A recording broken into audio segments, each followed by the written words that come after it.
Olá, pessoas, vamos para mais uma aula, tá bom? Antes de qualquer coisa, como a gente sempre tá falando nos vídeos, né? É importante que vocês escolham um lugar calmo, um lugar silencioso, para vocês conseguirem se concentrar. Peguem o material didático de vocês, né? O livro de geografia, no caso, para vocês irem acompanhando o conteúdo pelo capítulo, tá bom? E claro, façam as anotações de vocês no caderno, ok?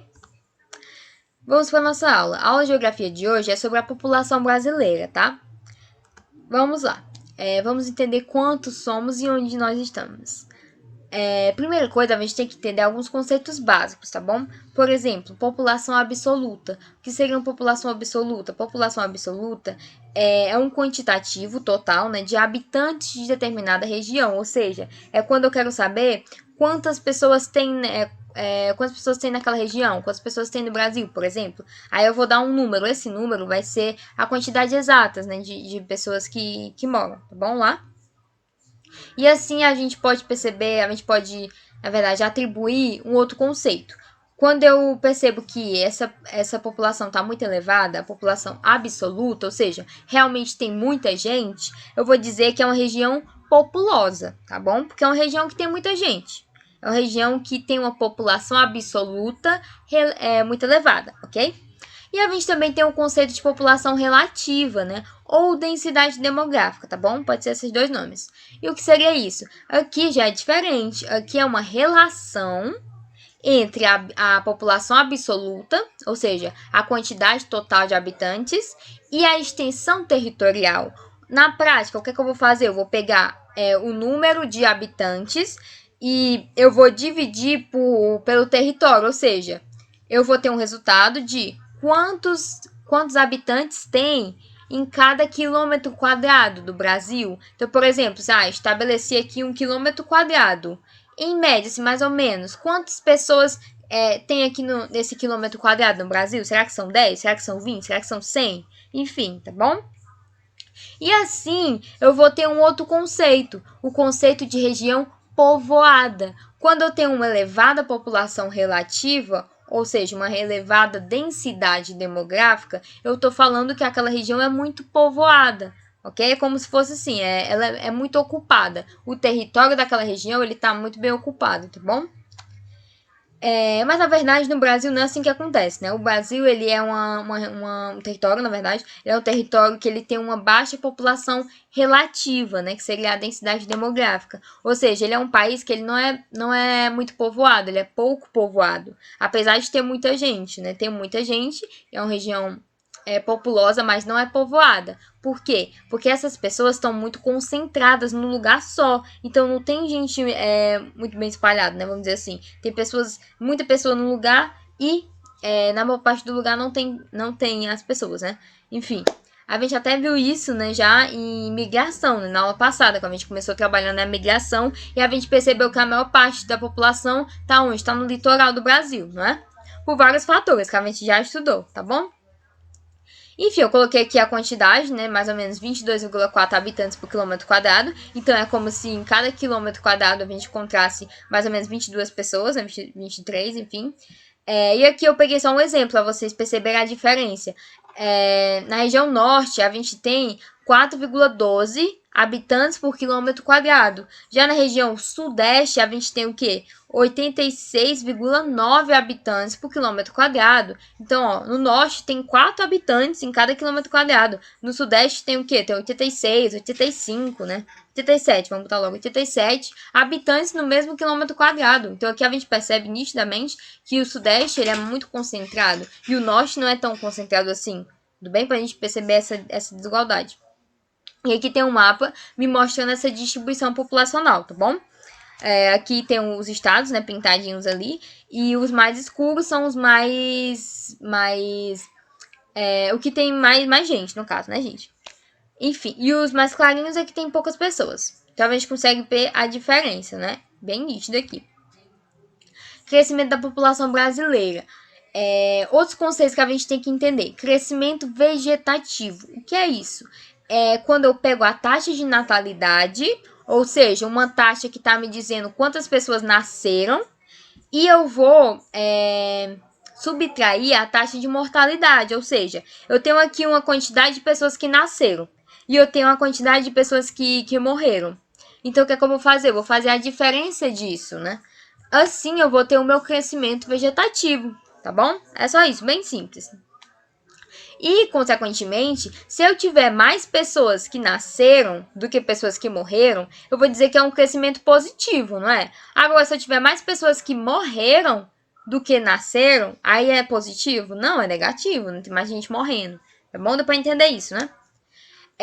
E a taxa de natalidade, que seria, enfim, né? A taxa de natalidade é o número de nascidos vivos a cada 1.000 habitantes de um país, tá bom? Então eu coloquei aqui nessa formulazinha, que seria a taxa de natalidade é igual a, eu pego o número de nascimentos, vou multiplicar por 1.000, né? Só pra gente comparar aqui, e vou dividir pelo número de habitantes, tá bom? Da região.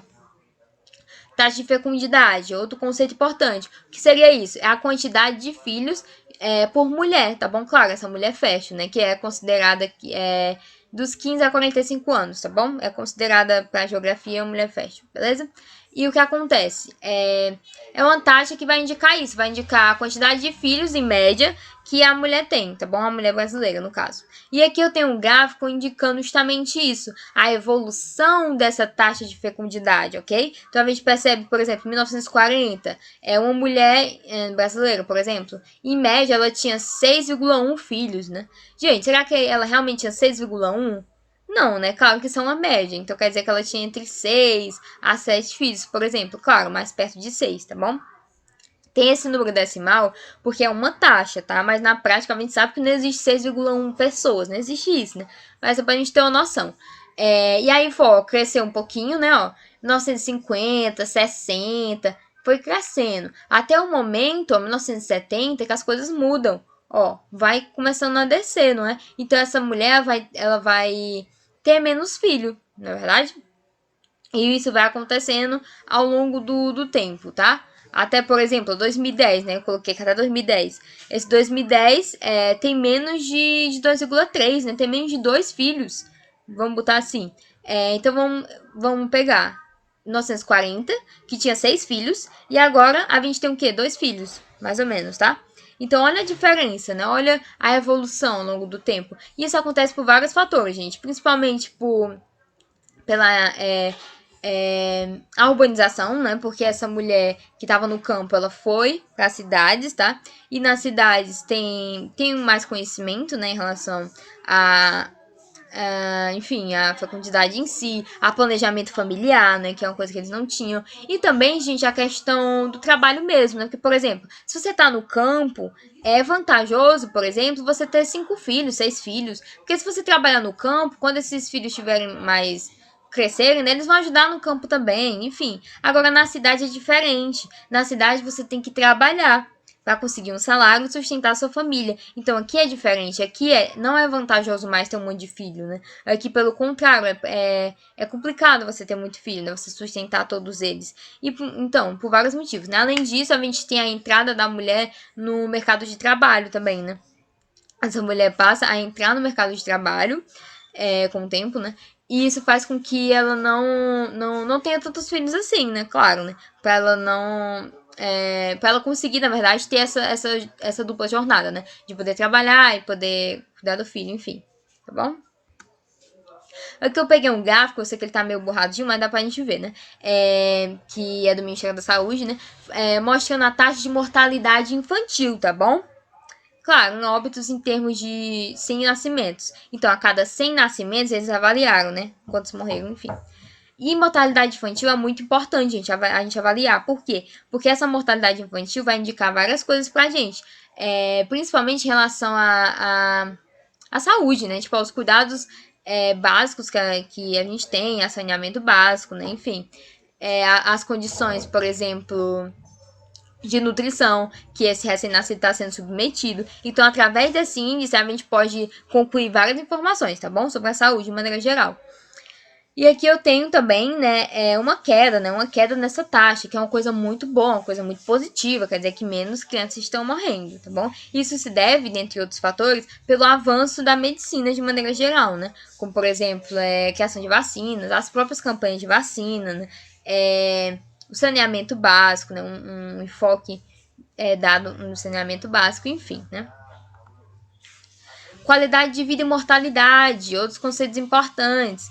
Taxa de mortalidade é o número de óbitos por 1.000 habitantes de uma região, tá bom? Então eu também coloquei aqui, né? Taxa de mortalidade, eu coloquei como é que calcula ela, tá bom? Mas é mais importante vocês entenderem o que é, ok?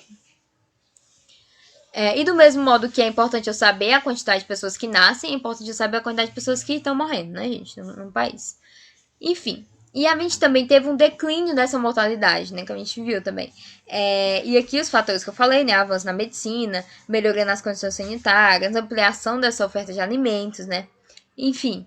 E eu trouxe aqui um índice, né, que é o Índice de Desenvolvimento Humano, que é o IDH. Por quê? Porque ele é um indicador de comparativos utilizando vários fatores. Então, por exemplo, o que é o IDH?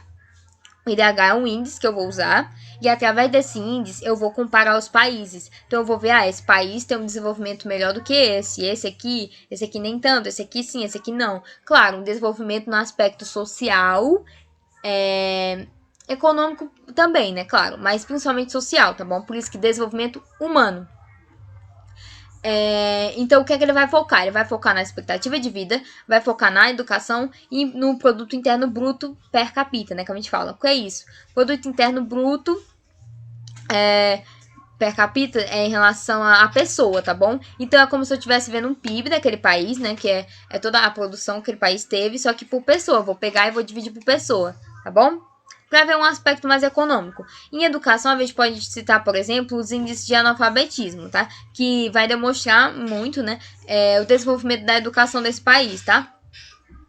E expectativa de vida pode pegar várias taxas. Eu posso pegar a taxa de natalidade, a de mortalidade, a de fecundidade, tá bom? Então, ele é um índice que ele vai trabalhar aspectos diferentes para construir uma classificação ali, ok? Para ser um indicador. E a partir dele, gente, a gente pode elaborar políticas, né? Políticas públicas. A gente pode elaborar planos, por exemplo, de saúde, educação, tá bom? Para melhorar, né, a qualidade de vida nos países. Expectativa de vida do brasileiro ao nascer. Eu coloquei aqui um gráficozinho, né? Tá pequenininho, mas acho que dá pra ver, né? Enfim, também tá ao longo do tempo e a gente percebe o que foi aumentando, né? Isso a gente consegue perceber que foi aumentando, ou seja, a expectativa de vida ela foi aumentando ao longo dos anos, tá bom? O que também é uma coisa boa, é um indicador muito bom. E aqui eu tenho esse gráfico mostrando o crescimento natural, né? O crescimento vegetativo que eu falei, né? O que a gente tem aqui? Essa linha azul, gente, é a natalidade, ok? A vermelha é a mortalidade. Então, vamos acompanhar. 1900, 1920, 40, 60, 80, 2000, 2020, né? Aqui, claro, é uma projeção, tá bom, gente? Então, é o que eles achavam que ia acontecer em 2020, tá? Enfim, o que a gente tem aqui? A gente tem a linha azul mostrando a natalidade, né, que foi caindo, a taxa de natalidade ao longo do tempo, e a mortalidade também foi caindo. Percebam que, de início, a natalidade cai, assim, né, de uma forma mais constante, e a mortalidade, ela não cai, assim, direto, né, ela demora um pouquinho para ela cair, né, enfim. E dentro dessas duas linhas, a gente tem um crescimento natural. O que é o crescimento natural? Não seria a diferença? Não é? Não é eu pegar a natalidade e tirar a mortalidade para ver quanto é que eu estou aqui? Então, é basicamente isso. Esse gráfico, se eu pintar aqui dentro, né, esse desenho formado por essas linhas, eu vou ter aqui o crescimento natural, tá bom? E a gente tem que tá cada vez mais se estreitando, né? A diferença entre a natalidade e a mortalidade. Ou seja, tá descendo cada vez mais, né? Tá decrescendo o índice de natalidade e o de mortalidade também, ok? Estruturas da população. O que a gente pode dizer sobre a estrutura em si? A gente tem um recurso que se chama pirâmide etária. O que é isso? É uma representação gráfica que ela vai mostrar a quantidade de pessoas de uma área, né, de um território, de acordo com a idade, de acordo com o gênero, tá? Então vai ser uma estrutura que vai ter uma linhazinha no meio, vai ter umas barrinhas assim, indicando a idade. Então, por exemplo, eu tenho aqui, sei lá, eu tenho uma sala, por exemplo, e tem duas pessoas com entre 0 a 20 anos, por exemplo. Aí eu coloco 0 a 20 anos, faço uma barrinha, duas pessoas. Aí eu tenho 10 pessoas com entre 20 a 30 anos, por exemplo, eu coloco a barrinha, 10 a 20. E vou fazendo isso com as idades. De um lado, eu tenho as mulheres, e do outro lado eu tenho os homens, tá bom? Por isso que vai formando essa pirâmide, que eu vou mostrar aqui com calma pra vocês. Claro, eu peguei um exemplo, né? Isso a gente faz em relação ao território inteiro, um país inteiro. E ele vai explicar muita coisa pra gente. Vai explicar, por exemplo, as alterações, né, as mudanças em relação à fecundidade, à natalidade, à mortalidade e à expectativa de vida, tá? Que eu já vou mostrar pra vocês como funciona. Por exemplo, gente, o censo de 2010, ele dizia que os jovens, né, a população jovem brasileira é cerca de 40%, tá? E os adultos 50% e os idosos cerca de 9%. Vamos botar assim, tá? Pra gente ter uma noção. Enfim, além disso, a gente tem... O que a gente pode dizer, né? Quando eu vou mostrar aqui agora pra vocês a pirâmide, eu preciso que vocês tenham em mente que essa pirâmide foi se alterando. Porque ela foi se alterando por vários motivos. Entre eles, houve uma elevação da longevidade, ou seja, as pessoas estavam vivendo mais, né? A expectativa de vida está aumentando, pelos motivos que eu já tinha falado. E, consequentemente, né, a taxa de fecundidade e natalidade foram caindo, né, que a gente também já viu. E o que é que isso aconteceu? Esses dois fatores juntos, eles geraram a diminuição da participação de crianças e adolescentes na pirâmide, né? A gente vai ver a pirâmide daqui a pouco, e a gente vai ver que tem... Está acontecendo, na verdade, uma diminuição dessas crianças na população. E os idosos são o contrário, né? Eles estão aumentando. E isso, porque isso acontece, né? Porque se a população está vivendo mais, essa população ela está envelhecendo mais, que ela está vivendo mais.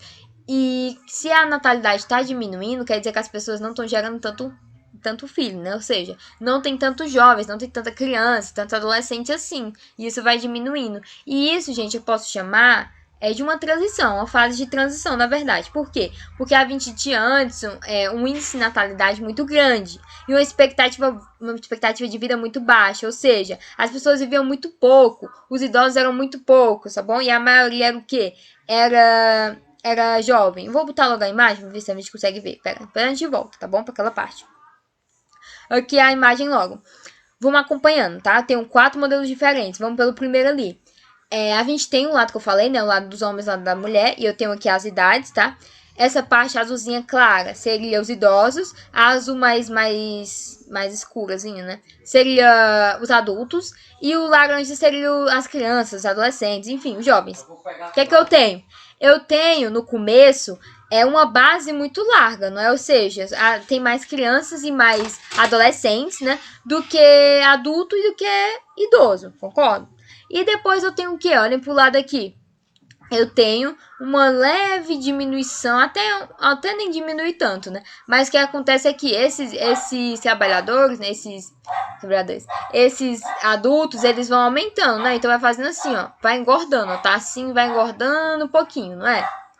Vai acontecendo isso. E na outra foto também, né, ó. Vai engordando. E assim eu tenho nessa última aqui, tá escrito 2020, né? Que era uma estimativa que eles faziam, que ia estar mais ou menos assim, né? Ó, não ia estar mais assim, ó. Lembrando que a base, gente, a base é criança e adolescente. O topo é idoso e aqui no meio é adulto. E foi fazendo assim, ó. A pirâmide. E com o tempo, ela fica assim. Percebo que quem é que tem mais? Idoso na ponta. Adulto aqui, ó. Nessa parte. Ou criança e adolescente na base. É mais adulto, né? Beleza? Então, qual é a consequência disso para a sociedade? Se eu tenho mais adulto, eu tenho mais gente para trabalhar, não é? Eu tenho mais gente economicamente ativa, pessoas que vão trabalhar. Ou seja, eu tenho mais mão de obra ali. Então, isso para um país é bom, né? Porque permite o país desenvolver economicamente. Tem muita gente para trabalhar, muita gente para movimentar a economia, enfim. Então, esse processo foi chamado de bônus demográfico, né? Que é quando eu tenho... essa geração aqui, que era as crianças e adolescentes, que estavam muitos, né? Eles cresceram e eles viraram esses adultos. E agora, desde a geração deles, na verdade, que não tem mais tanta criança e adolescente assim. Foi só a geração deles, foi a última. E essas pessoas que ficaram aqui, ó, elas vão alterando a pirâmide, vai ficando uma coisa assim. Isso é uma coisa boa, por quê? Porque deixa equilibrado. É menos criança, é mais adolescente, mais gente para trabalhar, tá bom? E é um período de transição. Por quê?